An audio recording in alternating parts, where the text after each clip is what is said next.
अस्तिशना 15वें बाब में 7वें साल का जिक्र मिलता है। और ये जो साल है इसको छुटकारे का साल कहा गया है। छुटकारे का साल इसलिए क्योंकि इसमें हदायत ये दी गई थी कि तेरा भाई अगर कोई मुफलिस है या तेरा कर्जदार है या उसने अपनी ज़मीन तेरे हाथ बेच डाली है या वो तेरा गुलाम हो गया है, तो इस साल तूने उसको हर एक चीज़ से आज़ाद कर देना है। तूने उसका कर्ज भी माफ़ करना है, तूने उसको मुफलिस नहीं रहने देना, यहाँ तक कि अगर वो तेरा गुलाम भी हो गया है तो भी वो इससे आज़ादी पाएगा। सो इसको छुटकारे का साल कहा जाता है। और इसका मकसद यही था कि कोई भी तुम में मुफलिस ना रहे।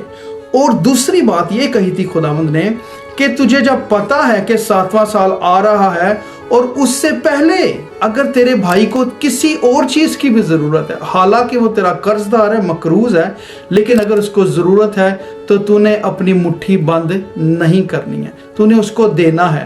कहते हैं कि तेरे दिल में इस बात से तेरा दिल सख्त ना हो जाए कि 7वां साल करीब है और इसको तो सब कुछ माफ़ हो जाएगा।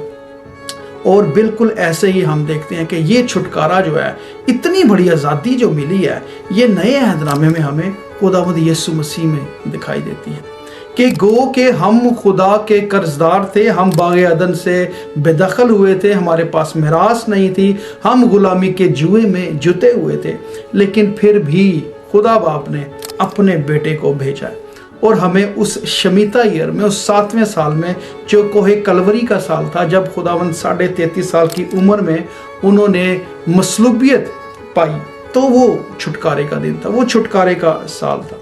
और आज हम आज़ाद हुए हैं और इसीलिए कहा गया है कि जब तुम आज़ाद हो तो अब गुलामी के जुए में ना जुटो।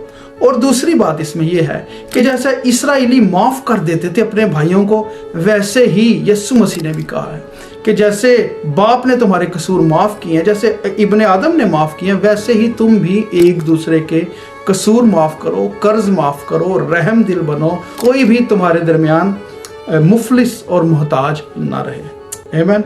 God bless.